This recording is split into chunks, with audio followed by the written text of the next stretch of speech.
Mesdames, Messieurs, bonsoir et bienvenue au flash de 18h sur la RTB.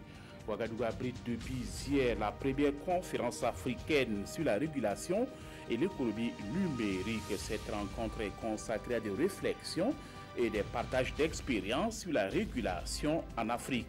Elle suivait un cadre d'échange entre les acteurs de l'économie numérique et la société civile dans l'optique de trouver des solutions à l'usage contrôlé et productif du numérique.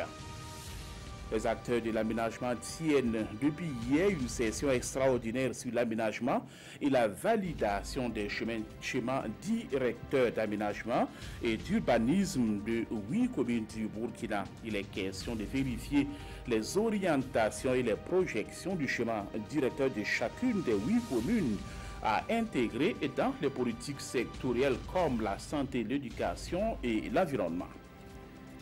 Les responsables du projet riz pluvial, le gouverneur de la région du centre-ouest, sont allés visiter le bas-fond risicole des Inguédéguins dans la commune rurale de Nanoro. C'est un site de production de riz pluvial qui est géré en majorité par des femmes qui forcent l'admiration. 50 tonnes de riz sont attendues de ce périmètre de 14 hectares pour cette campagne agricole. Le ministère de la Santé a tenu hier une rencontre de plaidoyer avec le secteur privé sur la contribution technique et financière du privé dans la mise en œuvre du dossier d'investissement de la santé reproductive de la mère, du nouveau-né, de l'enfant et de la nutrition.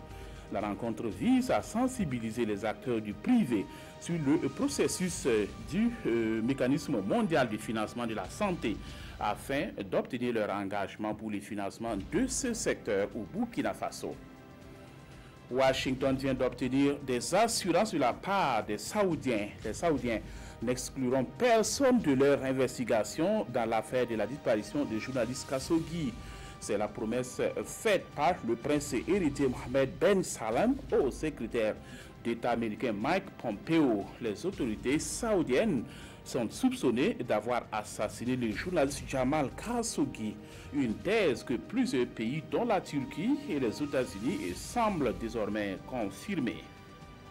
C'est la fin de ce flash. Merci de l'avoir suivi. Passez une excellente soirée en compagnie des programmes de la RTB.